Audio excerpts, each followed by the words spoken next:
Welcome to Unsilent with your hosts Dave and Brian. This is not another current events podcast. We're digging deeper, diagnosing, and discussing what's really going on today, how we got here, and providing observations for future generations. Welcome to Unsilent. We're Brian and Dave, and we'd love to hear where you think we got it right and where you think we just don't know what we're talking about. You can do that by visiting our website, unsilentpodcast.com, or you can leave a message on Rumble or any of the social media channels. So here we are again, Brian. It's we're a week? Is it just a weekend to the after the inauguration? Yeah, it's like 8-9 days as you and I are recording this into the new administration. And as they say, the hits just keep on coming. I can't remember a news cycle other than like 9/11 and those kinds of things where the pace of news coming out has been this intense and this fast. Yeah. We're in quite a whirlwind.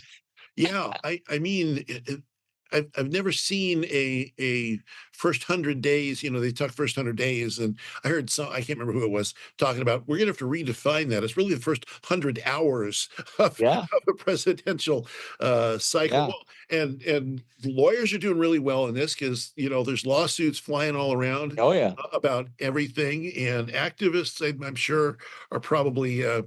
I don't know if enjoying themselves is the right terminology, but activists are all. Depends on which side you're on, how much enjoyment you're having right now. Yeah, that's exactly right. So, pretty wild time. So, what's one that stands out to you as being really good, overdue, should have happened years ago? What do you think is? Well, I've got a few, and just for context for those people listening, what Dave and I are doing in this podcast is trying to explain to future generations, let's say 50 years from now, what it feels like in this moment in time that's been obviously very tumultuous, a lot of tribalism and things like that.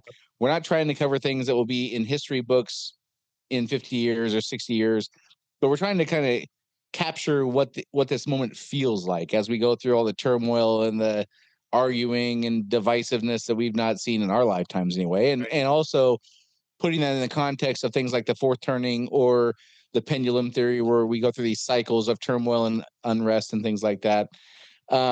There's a few things that stood out to me though, Dave, and I think the overarching one, if I had to pick one, was I had completely lost faith that the government could even do some of these things, let alone do them effectively or at this pace. Sure. Like I had just lost faith in the fact that the government was even functional. And so even if it was things I disagreed with, I don't know if I'm mature enough to actually honor that or not, but I think I am in some ways. Even if I didn't disagree, even if I didn't agree with all the things that are happening, It's kind of refreshing for me just to see that the government can actually do things. Like they can actually coordinate multiple police agencies to deport violent criminals. Like that is something that's just not been a capacity of ours, it seems like, for over a decade now, maybe, where just interdepartmental coordination seemed like, like when the Trump assassination in Butler, Pennsylvania happened, one police agency did not have the same radio frequency as another one. Like simple stuff like that had just become the norm. Right. And I got to say, it's been kind of refreshing to see the government actually be able to be not so impotent. Yeah, and I think a lot of it is because, typically speaking, what the government's done, overarching work on over the last 20 years is study everything to death. Like we're going to appoint a blue ribbon commission on homelessness. We're going to come up with, we're going to get a lot of academics to tell us what they think, and we're going to try this and try that, but in very limited ways. But before we do this, we need an environmental study to make sure that this study does, all that. And what is, I agree with you. What is refreshing now is it's like, okay, there's criminal aliens. Let's just arrest them. Let's just go get them. Yeah. Let's just arrest them. Let's call it good. Let's stick them on a plane. Let's fly them. Let's fly the Colombians back to Colombia. Mr. President, the Colombians won't allow us to land. Oh, okay. Well, kick their diplomats out, suspend all their visas. No Colombian stuff comes in. Oh, but no. We just wanted them to be comfortable on their way back to you misunderstood, Mr. President.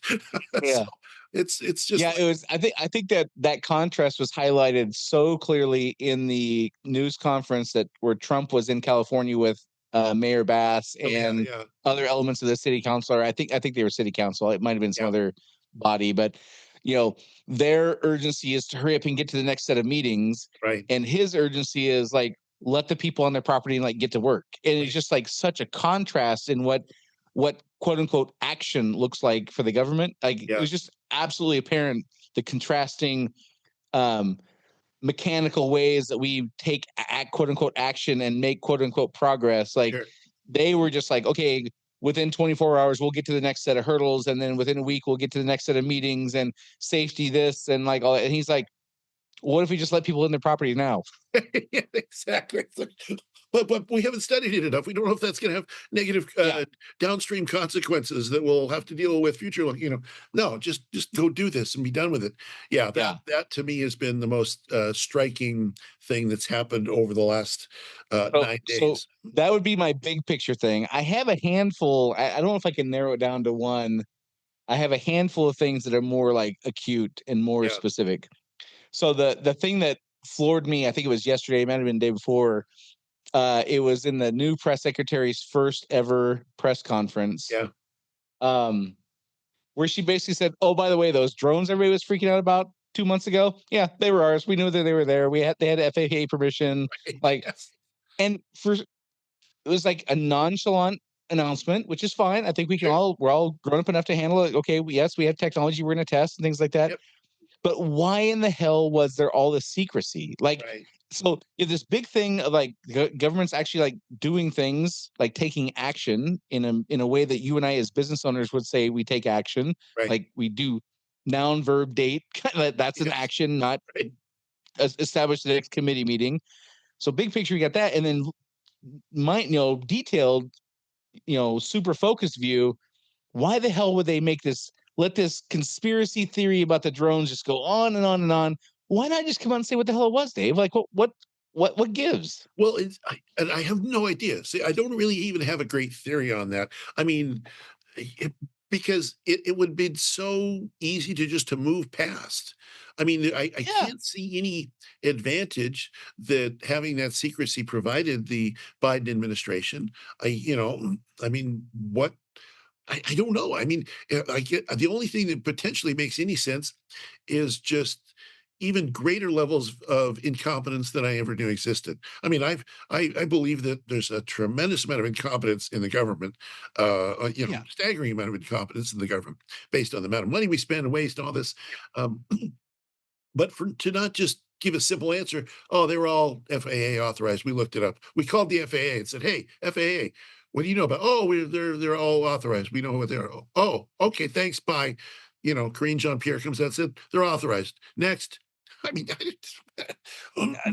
the best case I can even conjure up, and I'm completely just fabricating this out of whole cloth just to try to make some kind of sense, would be there was a threat. They didn't want to say what the threat was. They were flying these things to try to detect a threat. Yeah. That threat has subsided or went away, or they established it wasn't really a threat. And so in hindsight, it's like no big deal. That's the best thing I can conjure up, and I'm completely fabricating that to try to make any sense out of why because the alternative is you're just allowing this conspiratorial mindset and this weird vibe to continue for no reason. Like it's baffling, So that was something that stood out to me. And then I think one of the things that this goes along with many things you and I have talked about, the price of eggs. So Trump had been in office for a total of 5 days when he started getting the barrage of, why haven't you brought down the price of eggs? Why, like, for whatever reason, they fixated on the eggs. I don't know why. I don't know how they chose that, whatever. And even before they reminded people, my wife was telling me that in our area, you couldn't get organic eggs anymore. Like, they're just not even available. Yeah. And I said, well, I seem to remember something about like some kind of bird flu, and they had to kill like 160 million chickens or some huge number. I think it turned out to be 100 million, whatever. It doesn't matter. But that was like a few months ago. And like, okay, so yeah, there's a lot less chickens. And so of course there's fewer eggs, and the eggs that are there obviously price 3x or whatever. Yep. But here's the thing, that there's these consistent patterns with this, right? So the question I would have if I was the press secretary to the reporter is, what date did egg prices become important to you? Because for 4 years, like everything from gas to food to insurance to mortgages, like everything has gone skyrocket. That's all been tamped down or ignored. And then 5 days into this new administration, now it's top of mind, right? Right. And the pattern is the same thing applies to people who are anti-American because we, in their view, are like the forefathers of slavery. And my question is the same. What year did slavery become a problem? Apparently it was 1619, but slavery existed for millennia before that. Like as long as there's been humankind, there's been slavery. Yep. So how do you choose the dates that slavery becomes an issue that we need to talk about? And like the dates preceding that, or we don't worry about it. We just worry about from either 1619 or 1776 or whatever magic date we pick. Okay, from that date henceforth, slavery is a problem. Right. And the same with eggs. Like we disregard it, and then boom, we pick a date, and now this thing matters. The pattern of that omission of things don't matter until a certain party is in power or country comes to be formed. And again, it fits our narrative, the tribe's narrative. Yep, it does. But I just find it fascinating that people are just not self-aware to see that that's happening.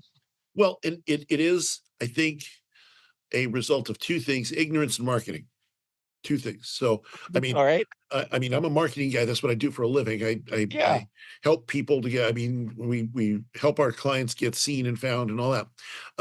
So, but it's ignorance, because the question you just asked is eminently logical, very rational, reasonable. It's a good question to ask. Well, why eggs now, Mr. Schumer, versus eggs, 6 months ago when they were or 6 weeks ago? 6 weeks ago. Why?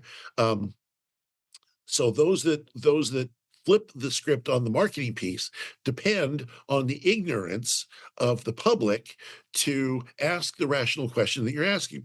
So it's really, unfortunately, I think it's a commentary on the people in power who think they can pull a fast one, and to a great extent they're successful in pulling. Historically, so far they're doing pretty good, and they're doing okay. Yeah, they're doing good with that.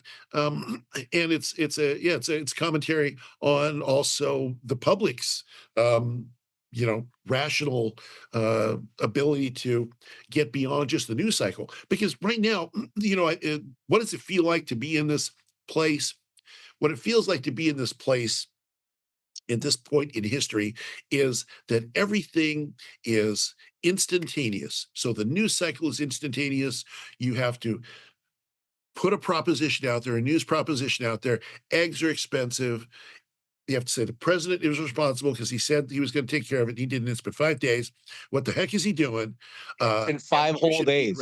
Yeah, 5 whole days. And you have to be enraged. And it's packaged up in these small microwavable things. You poke holes in it so the steam doesn't blow it up, and you eat it. So this is the culture that we live in right now, is this soundbite, microwavable, get enraged in 5 minutes and blame the guy you don't like anyway already. Yeah. It's kind of a fascinating, you like the fourth turning is man making history, or is history making man? Like, right.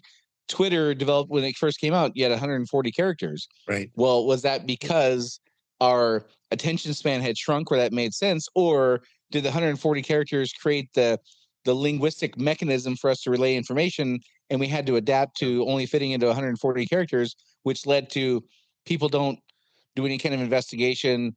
They see a headline, they see a snapshot, a soundbite, 14 words, and they immediately decide this fits my narrative or does not, and therefore I like this or I don't like this. It's very binary, and it's very encapsulated, and there's not much room for nuance or investigative thought, right. or there's no room for any of that stuff in our attention spans, our discourse, our ability to take in and digest information. Like it's lost. You know what I mean? Well, and to answer your question, I think it's both history making the man and the man making. I think it's both. I think it's both simultaneously. So, because when we see this thing happening, somebody says, "Oh, we can capitalize on the short attention span." And they do that, and then from there arose Snapchat. Send a picture, and it disappears in, a minute before your parents can see what you sent your friends. So Yeah. and it's all accelerationist too. It just continues to accelerate all the feelings and all the emotion of society. And Yeah. that's how marketing works. Marketing works on emotion. Yeah. No, for sure. So then another thing that was, and again, I have a few things here all pretty quick, but Hmm. I don't think this will make the history books, but it was announced again yesterday, the day before, that the new administration and Doge and the office of, I think it's the OBM or OWM, the OMB, Office of Management OMB. Yeah, Budget. yeah, yeah. Okay, that office and Doge combined had kind of discovered that we were going to send $50 million to Gaza for condoms, Yes, I know. I saw that. and the math works out. If you figure half the population there is men, and so presumably they're the half that would benefit from that kind of utensil, and so like the math comes out to that's 1,000 condoms per man in Palestine or Wow. whatever. Well, these guys got it going on, man. So then we learn though that they don't actually use condoms for the intended purpose. They fill them with helium or hydrogen or something lighter than air, and they attach bombs to them. They let the wind carry them over, then they presumably like burst, shoot Oh, them or these whatever, guys. burst them, and then they drop the bombs. So we are subsidizing Israel to build the Iron Dome and their defense system while simultaneously funding the attack mechanism by way of Bombs. condoms. Condom bombs. Again, we have this awesome position we find ourselves in where we get to fund both sides of a war that's 7,000 miles away from our border. Yeah. Well, and there's nobody that's watching it close enough to really bring that up and change it. Oh, and I think and, that's the problem. and when people hear that, okay, we identified this thing as $50 million, we decide not to spend that money. I know it's crazy, Right. but we're not going to spend the $50 million in condoms for another country. Right. There's outrage. Yes. Yeah, Like, exactly. what do you mean? Like you can't just stop doing that. Like we're shirking our responsibility as the policeman, the global policeman, and we're undermining democracy, and we're Right. leaving people to be taking like all these ludicrous excuses slash reasons are verbally hurled out for why we're evil for not spending $50 million on condoms for another country that is at war and Right. presumably has bigger problems than their birth rate. Well, and ultimately, it wouldn't matter what the news cycle was. You could.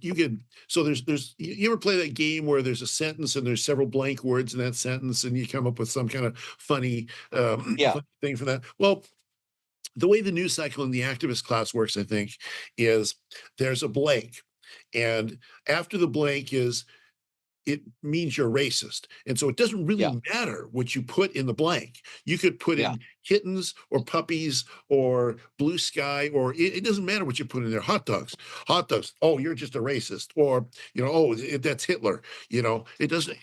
And so that's what, so connecting the actual news logically to what people feel about it, then they're just placeholders. We don't have any actual conversation that takes place about these things. yeah. It's not intellectually honest conversation to No, say the least. no, not at all. Yeah, Not even close.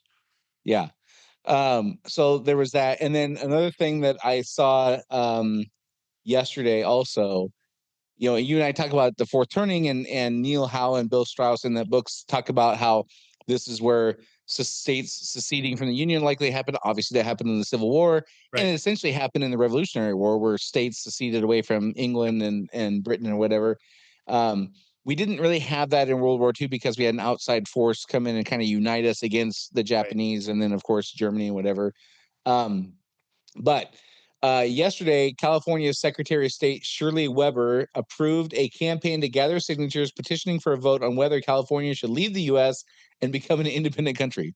So I didn't see we're that. we're right on track Right with on schedule. these historical norms in these kind of tumultuous times.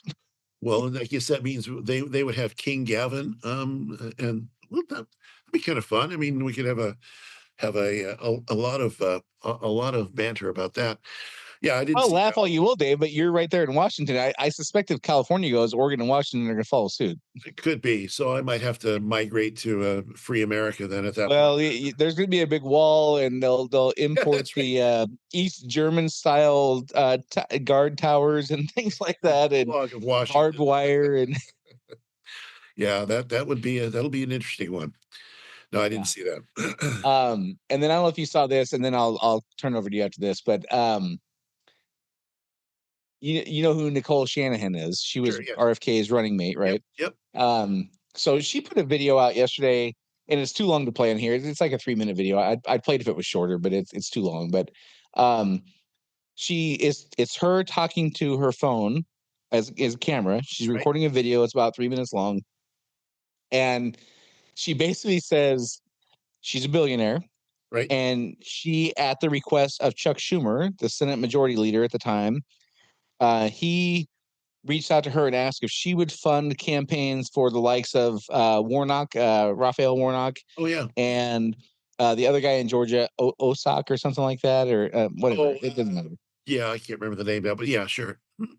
So she wrote substantial checks to fund those campaigns. Right, And she basically put this video out that said, if you don't confirm RFK Jr. as the Health and Human Services Secretary, FYI, he's going to play nice, but I'm not. She says in the video, RFK will play nice, but I won't. I will personally fund primary opponents for any senator who does not vote to confirm RFK Jr. Right. wow. So at first, I had the same reaction you just did, which is, wow, that's pretty cool. Yeah, But then I immediately had a thought, wait a second, what if George Soros did that? yeah, I would not be such a fan of that. And I found myself instantly in that tribalism mindset. Like, I don't think this is how it's supposed to be. I don't think this is how it's drawn right. up to work. Yeah, But she's kind of on my team, so I kind of like it. But if yeah, George Soros did the same thing, I would be the first guy carrying the flag about how this is not how our country's supposed to operate. right. And even though you and I talk about these things every week, Sure. I still find myself in that tribalistic mindset of Oh, yeah, it's okay to bend the rules as long as I get my way. But if yeah, we bend the rules and I'm not getting my way, now I'm up at arms. Me personally, Brian, not yeah, speaking for anybody yeah. else.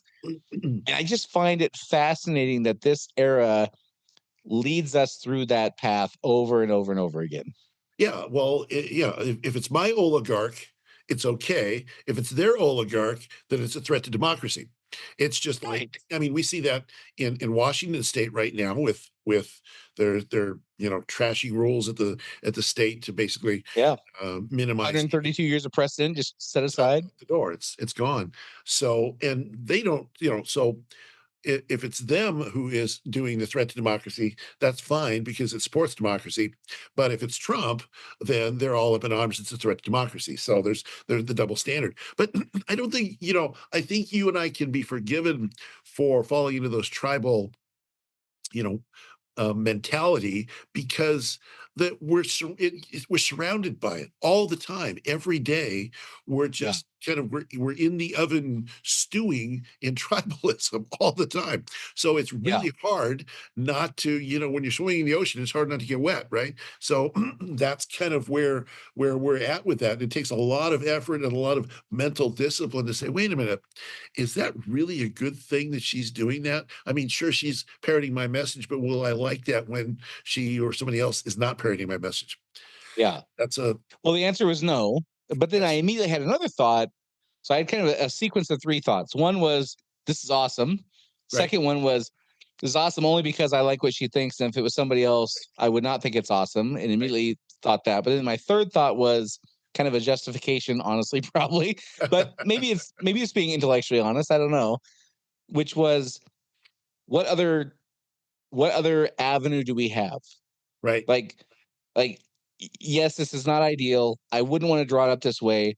But for the last 10 years, we've had nothing but ultra wealthy people like George Soros and people on Wall Street and the global cabal, whatever, yeah, doing these kinds of things, furthering their agenda.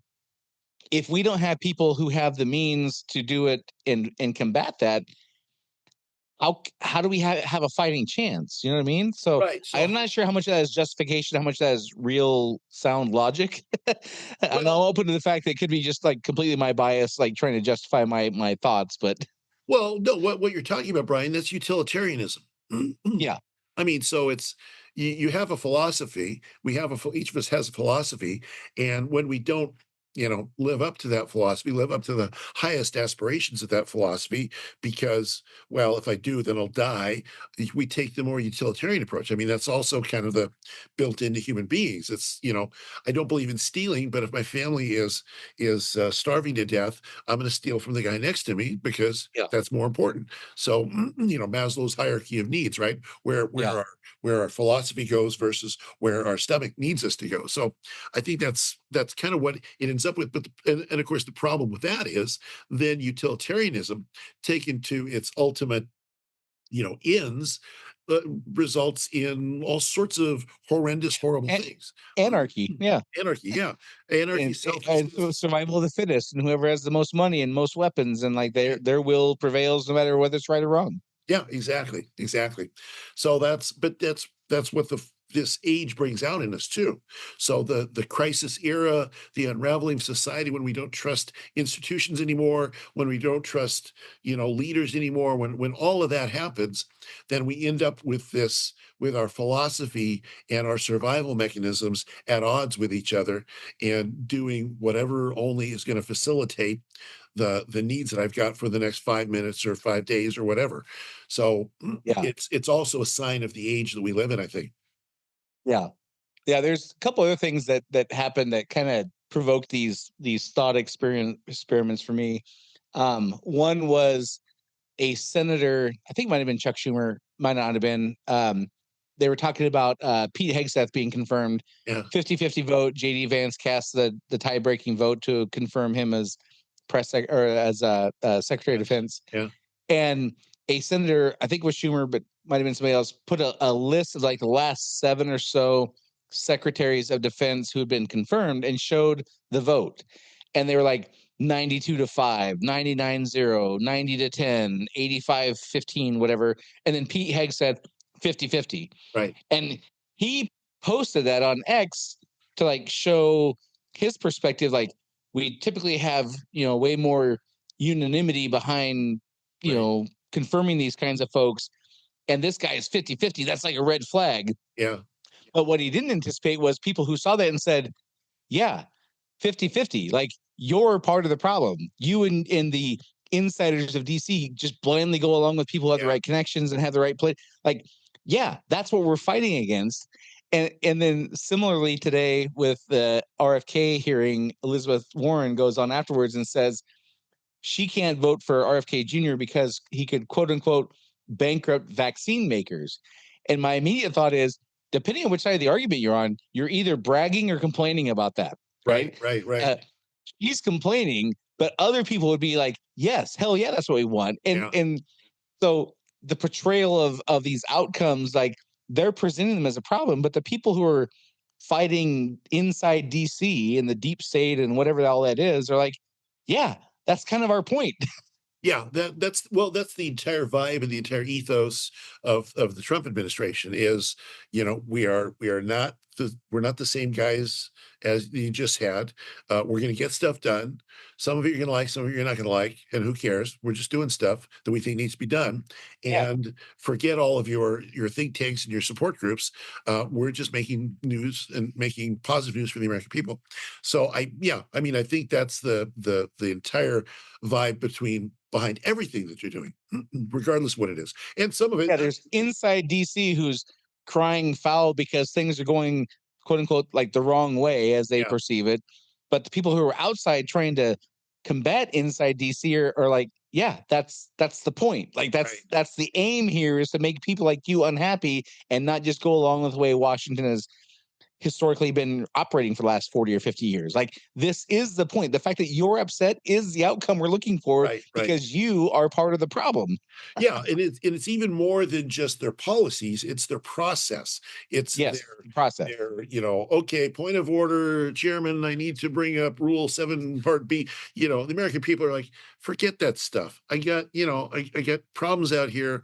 Send somebody to fix my problems. Help me with this issue that we've got. We're spending $900 billion on whatever social program, and we're getting less healthy. okay, doing more of that is the opposite of what we're trying to accomplish here. And the fact that you're upset about that proves that you're part of the problem, not part of the solution. And therefore, you being unhappy about it is indicative that we're on the right track. And it seems to me rather that the pace of these changes and the pace of accomplishments, if you will, and there's some of them I don't agree with, of course, but the pace of all this is sort of drowning out the opposition, because it's like, wait a minute, I object. No, well, what are you talking about? That's so 4 hours ago. We're on to this EO now, or we're on to that EO. Now we're talking about Honduras. Well, Colombia, what are you talking about? Colombia's done. They're over with. We're going to talk about Canada. We're going to talk about Greenland. We're going to talk about Panama. We're going to talk, so boom, boom, boom, boom, boom, boom, boom. Yeah. And frankly, it's a brilliant strategy. Well, and if you remember in the fourth turning, and the fourth turning is here, Neil Howe talks about the pace at which we act in these crisis eras is off the charts compared to normal operating speed. Yeah, exactly. Yeah. So those are the things I had, Dave. What stood out to you so far? Well, so one of the this is both a current news item and a sort of societal commentary. You've heard of the new Chinese AI? It's called DeepSeek. DeepSeek, basically bled off trillions of dollars from the stock market. Day before yesterday, whenever it was, Monday. I think it was Monday. Yeah, Nvidia lost $600 billion in one day, the most ever for any stock in history in one day. Yeah, exactly right. Well, and with Nvidia, it's kind of funny because they lost more money. $600 billion is an insane amount of money, and still their value is off the charts, crazy, way over the top, more than it should be. But the interesting thing about it, if you take, so I'm into AI. In fact, I'm going tomorrow to speak on AI at a conference, so I know a little bit about this stuff. What these people did, what DeepSeek did, was not something, in my opinion, and in a lot of people that are smarter than me opinion, that should have caused this reaction by the market, because they released a piece of software that was far cheaper, they claim. I mean, we also have to take that a little bit with a grain of salt, because we are talking about, a company that is beholden to the CCP, and it's not like the CCP has always been honest about everything. Honest or transparent is not two of their core values. No. Although this company, they released all their code. It's open source, so they released all their code, and as a result of that, this. People are saying, oh, all the money, all the hundreds of billions of dollars that people have spent on AI, it's all wasted because now we've got a cheaper way to do it. When in reality, what we have is we have a better way to do it. Yes, it's cheaper, but it's going to make our people that are doing this a whole lot better at what they do. And so these investments are not over the top. But it tells you something about the age that we live in. Normally, you would be able to, there would always be a reaction to a breakthrough technology. So that's always going to happen. This reaction was so over the top, it tells you that people are just, they're always on the edge. They're always fraught in this day and age. So, because you'd say, well, why wouldn't you have taken a day or two and thought about this before you decide to liquidate trillions of dollars from global markets, and declare that some of the most advanced companies in the world are useless, worthless, they've been on the wrong track all along, all of that. It's because of the fraught nature of the age in which we live that people have reacted this way, in my opinion, and they've reacted financially. So the fourth turning affects, obviously, foreign relations, it affects societal relations, it affects, law enforcement, it affects all these different types of things. It also affects the financial world. And it affects the financial world by making the finances untethered to actual reality. Hence, you've got, a $3 trillion company, maybe a little less trillions in Nvidia now, or in Apple, or in Amazon, or these others. But it's still, they're unhinged from reality. And so on the way up, and they're unhinged from reality on the way down. So that's another thing for Kenny G to watch for in his day and age, is whatever they have then, the solar system stock market, or whatever exists 70 years from now, when it becomes when financial reality becomes unhinged from any contingency of financial reality, then you're in that fourth turning. That's another way you're in that fourth turning. Yeah. Yeah. And what's interesting about the financial markets is they also have cyclical natures. Yes. And we have these they used to be 5 to 7 year cycles, like Yes. through the 50s, 60s, and 70s. They were kind of 5 to year 7 cycles. And then around the 80s, those extended like 7 to 10 year cycles. So we were due for a downturn, like the bust part of the boom bust cycle around 2020. But then COVID happened. We threw $5 trillion into the economy and basically kicked the can down the road. Right. And so there's these intermediate cycles, 5 to 7 years, and then extending to 7 to 10 years. If you look at from 1987 to the dot-com bust was 14 years, and then from 2001 the dot-com bust to the GFC was 7 years, and then the GFC on, etc. Well, if you look at the macro cycle, it's about an 80-year cycle, just like the fourth turning. And if you look at a stock chart for RCA in 1929 before the crash, right, and you compare that to NVIDIA right now, they look identical. And what happens is, oh yeah. So, stocks historically go up. It's on the S&P average like 9% a year. Yeah. So it's like a 30-degree angle if you look at a chart. Up and to the right. It's like a 30-degree angle.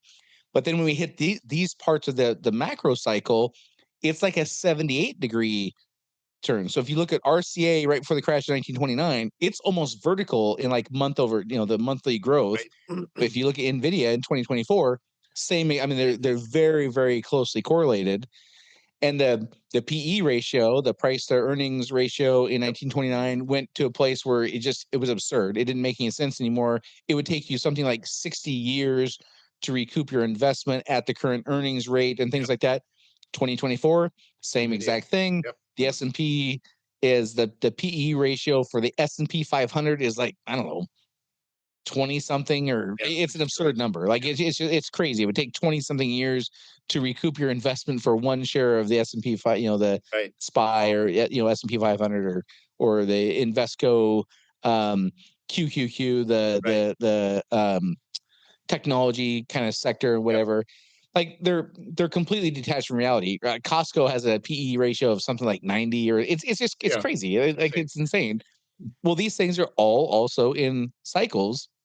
And so we're at this very precarious high perch with PE ratios and financial data points that don't match the price of the stock. So any tremor that comes along, people are like, this is it, and they got to bail, And so we have these herky jerky moves because it's like you and I talk about this a lot. It's not based in reality anymore. It's based on fear of missing out or chasing the next big upswing and things like that. It's not based on financial data points that are sound anymore. It's all based on emotion. And it'll be interesting to see how these cycles play out going forward with a lot of the changes. As I listen to some of the financial talk shows, because I just geek out on all sorts of weird stuff, and a lot of them talk about the dependable financial cycles, the stocks and bonds move in opposite directions, and the 60-40 portfolio split, all that kind of stuff. And none of it works anymore. None of it just doesn't work. They move together, and a lot of the discussion I've heard recently about these things is because there was this aha moment after COVID that said, well, we always kind of thought we could print money, but gosh, I guess there's really no limit on how much money we can conjure out of thin air. And we have the reserve currency anyway. So what does it matter?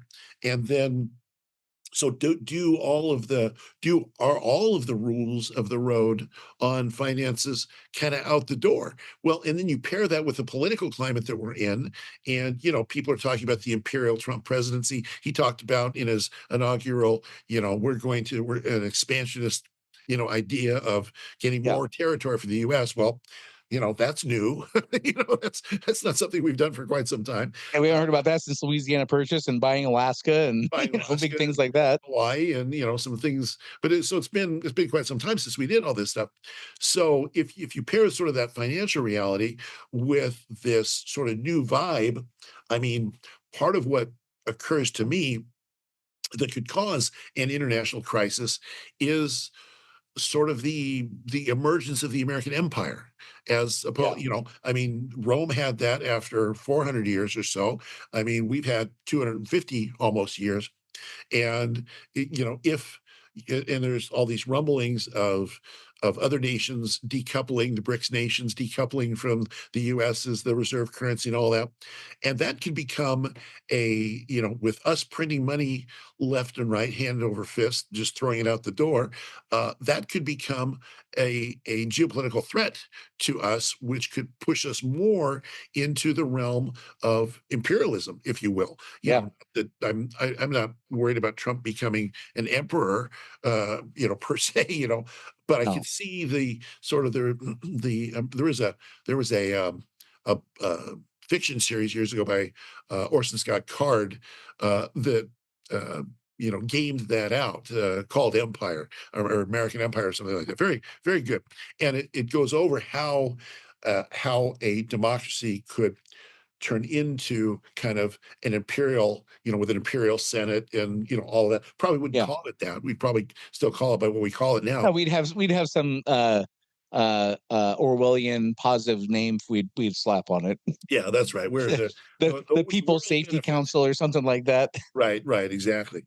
So all of those things together, it would be so cool to go forward in time and visit with Kenny G and look back and say, what is America in your day, Kenny G? Yeah. Is America, well, is it still around? Is it kind of a global imperium? And I think a lot of these things point towards the possibility of an imperial America. Yeah, and there's two other components to this financial piece before we move completely away from that. So we have like the cycles, the big cycles, and the intermediate cycles, and then the COVID and the printing of money that you talked about. There's two other elements here too, though. A lot of the trading on Wall Street now is driven by algorithms, not actual humans trading, right? Yep. So the algorithms take data points that is put out by the government, like the Bureau of Labor Statistics and things like that, and the algorithms make decisions on do we buy or do we sell, right? I'm way oversimplifying it, but essentially that's what it is, right? Sure. So two different ways the government has been putting out numbers that I don't want to imply motive. It could be incompetence. It could be they're lying. It could be both, but those data points are the unemployment decline over the last year or so has been hidden by the sheer volume of federal government workers we've been hiring and state government workers we've been hiring. In California, I think 92% or 93% of all jobs created in 2024 were state government jobs. It was a crazy number.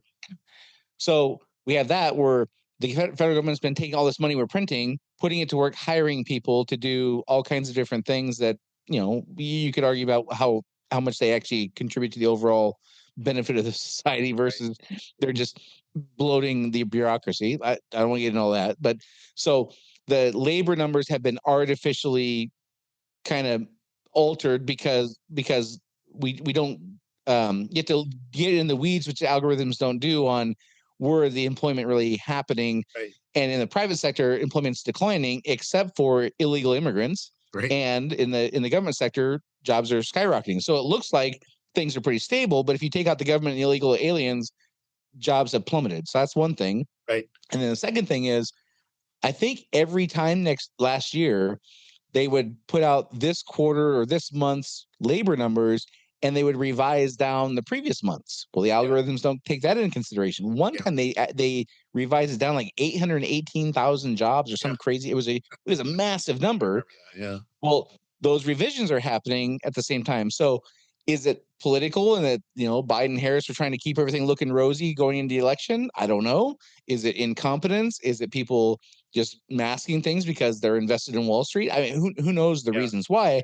But these things were happening at the same time of these insane PE ratios. At the same time, we printed all this cash. Like, again, it's like this perfect storm, which appears to be part of why we have the 80-year cycles, is we get detached from reality on economics, just like we do on social issues, and just like we do on tax issues, and just like we do on everything else, there's no silo left uncorrupted with these strategies, if you want to call them that, of operating.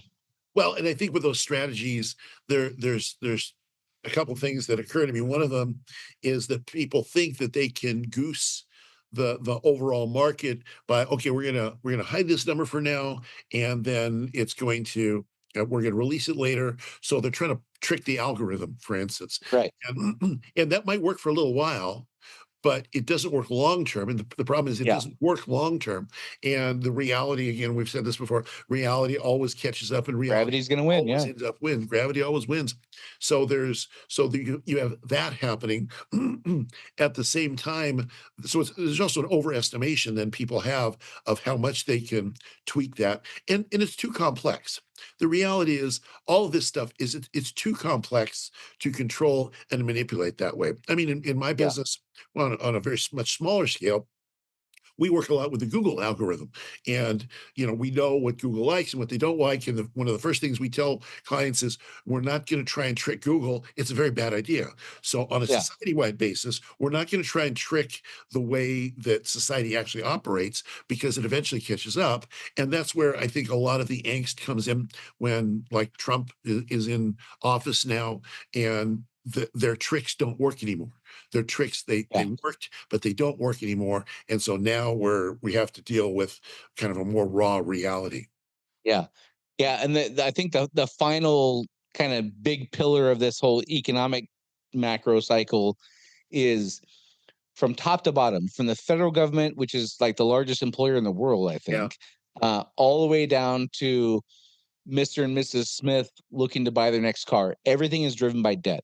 Yeah. All the forward progress, profits, ability to buy new goods and services is funded by debt, whether it's somebody's credit card loan or credit cards or vehicle loan or mortgage in a household level, up to the macro level where the government sells bonds to pay for the things they're needing today. They're borrowing money from tomorrow to pay for the things they want to do today, just like it's done in households. Well, eventually, unless everything stays rosy in a global economy now, which things aren't always going to be rosy on a macro global scale, eventually people run out of money to lend. Eventually people stop having cash to buy bonds, and eventually credit card companies hit a limit on how much money they can allow to default and how much money they have left to lend when defaults happen. And so there's that whole debt cycle, which is historically it will get ugly right around this time. And who knows, I don't have any idea if it'll be next Thursday or 10 years from now. I have no way to know, but my belief is gravity always wins. Like you can't put $5 trillion in the economy, and you can't do some of these things that have been done with currencies and people borrowing money against the yen to invest in the US economy because the interest rates are favorable, and you basically get quote unquote free money. And like eventually that stuff just runs out. Right. Well, and we see that with the Federal Reserve. I mean, they have, everybody thinks that the Federal Reserve can fix things. They can fix inflation. I mean, they don't have a whole lot of tools. They've got a certain number of tools, and part of their problem with all these big institutions, and Federal Reserve is no different, is that they're caught up in their own history. So they've got all this momentum and all these levers and tools that are, if they don't work, then you end up in a crisis situation. And, and if you end up in a crisis situation, people then tend to do things, leaders tend to do things that are very unwise and very risky. And you end up with potential financial collapse. Yeah. Well, they get desperate, or they get too optimistic. Right. Like, well, this works so far. Like, why not just keep doing more of that? And we just leverage ourselves a little further, and like pretty soon it doesn't work. And all they that. will leverage themselves until they retire, and then they can leave it to somebody else. Or until it implodes right before they do, or whatever. Right. That's why you were talking last week about the mood change. Like it feels like it's on a very momentous shift in where things are on a positive trajectory.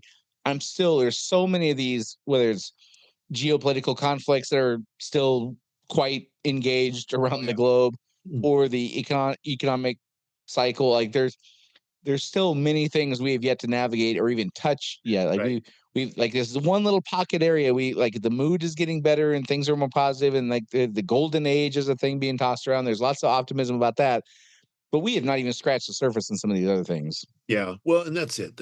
And the question is then how long will kind of this exuberance last, and how what's the I keep waiting for the shoe to drop, whatever that shoe is. Yeah. There's going to be there's going to be something that an EO can't solve, or that, Yeah. or I mean, and who knows what it is? I have no idea what it is. Well, historically, it'll either be an economic collapse or a big war, or or yeah, both. yep, or both. Yeah, I mean, historically, it generally is in the, there's pandemics, but pandemics they bring down the whole economy like we saw in COVID for a period of time, but they don't have that catastrophic decade-long right, slog you have to get through. It's more like a blip in the radar versus a real, depression or like yeah, World War II, like total global conflict. Like right. those things are like 10-year-long slogs. There's not much else that can do that besides economic collapse and total war somewhere. Right. Well, Pandemics they're uncomfortable, but they last a year or two, not decades. yeah, because they don't make structural change. So they're an interruption, they're a pause, but they don't create structural change like an economic collapse does, or like a global war does, or a global or a civil war does. So those create structural changes, and what comes out of them is different than what went into them. So what comes next, we don't know after that, because we haven't been there before, but it will be some kind of new form of government, some kind of and never mind AI disrupting our entire economic system, right, just like right. radio did, just like the internet did, just like the car did, just like the printing press did. Like these technological advancements cause upheaval in just how our financial system works, Yeah. like how jobs work, and like the automobile put a lot of horseshoers out of business. Yeah.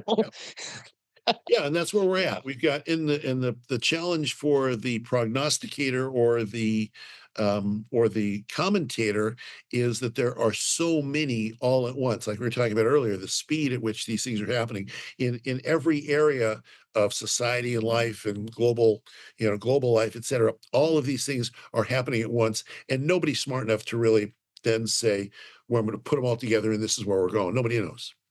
Well, except for a guy like you who went to Evergreen State College. I mean, you have that wealth of education behind you to really formulate these deep opinions. So you have a leg up on the rest of us. The aroma. It's the aroma. It's the mind enhancing ethos of the place. Yeah, for sure. All right, Dave. So as of late January 2025, things feel like they're turning in a positive direction, but it feels like we haven't really uncovered the real gnarly beast yet. Is that a fair way to put it? That's fair. Yeah, I think that's an honest way to put it. Yes. Yeah. All right. So as Dave mentioned in the beginning, for those of you listening who are not 70 years in the future, we would love to hear your opinion about what we're getting right here and what we're getting wrong. Our goal, like I said, is to try to explain to future generations what this moment in time feels like with all the things that are going on in the world, all the turmoil and uneasiness and tribalistic tendencies and media collapsing and all the good stuff. But if you think there's something we got wrong, like we'd love to hear about it. So you can go to unsilentpodcast.com, or you can go to Rumble. They have a great comment section. Or if you think that we're things that we got right, we'd love to hear about that too. We want to give Kenny G, the guy we're talking to in the future, the most well-rounded point of view we can to explain what this moment in time is like. So anything else, Dave? Nope. All right. Well, until next time, this is Dave and Brian signing off. See you next week. Do you want to be unsilent? Make your voice heard on our social media channels and share where you think we got it right or wrong. Go to unsilentpodcast.com for social links so you can join the discussion.